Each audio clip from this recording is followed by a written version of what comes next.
கச்சத்தீவை மீட்போம் அப்படின்றத தொடர்ச்சியா சொல்லிருந்தாங்க. ஆனா எதுவுமே நிறைவேற்றல.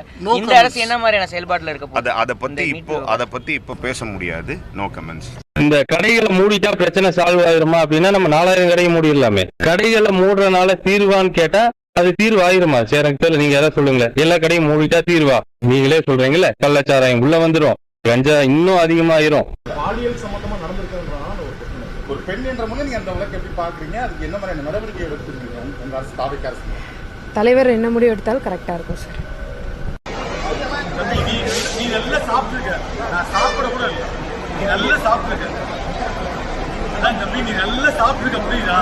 நான் என்ன பண்ணேனாக்கா முன்பதிவு செஞ்சாங்க பார்த்தீங்களா, அவங்க பேருந்தில் கூட இந்த கும்பலை குறைக்க வேண்டும் என்பதற்காக அவங்க கிட்ட பேசி இந்த மாதிரி நீங்கள் கொஞ்சம் வெயிட் பண்ணுங்க, இவங்களை முதல்ல அனுப்பிச்சிடலான்னு சொல்லி அந்த பஸ்ஸில் இவங்களாம் ஏற்றி அனுப்பிச்சதுனால இந்த கூட்டம் எல்லாமே குறைஞ்சிருச்சு. அவங்க எனக்கு ஒரு அமைச்சரவையில் ஒரு வாய்ப்பு கொடுத்துருக்காங்க, சுற்றுலாத்துறை அமைச்சரா.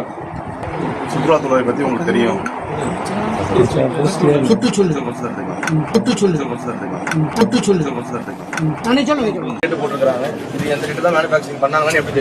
ஏதாச்சும் ஒரு டேட்டா இருக்கணும். அந்த டேட்டா யார் ஆக்சஸ் பண்ண, எப்படி நீங்க பாக்குறீங்க?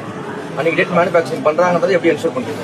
இப்போ இது 15ஆம் தேதி போட்டுருக்காங்க, 15ஆம் தேதி மேனுஃபேக்சரிங் பண்ணாங்கன்றதுக்கு உங்ககிட்ட என்ன ப்ரூஃப் இருக்கு? வழிதாங்க தோகுடியில பாறைக்குழி கிட்டத்தட்ட 1200 அடி 1200 அடி பள்ளம் இருக்கு. கிட்டத்தட்ட 1200 அடி பள்ளம் இருக்கு. 200 அடி 300 அடின்னு பாத்தீங்கன்னா கீழே டெப்த் இருக்கு. அதுல கொண்டு போய் கொட்டிட்டோம்னு வச்சுங்களேன், இது யாருக்கும் எந்த பாதிப்பும் வர போறது இல்லை.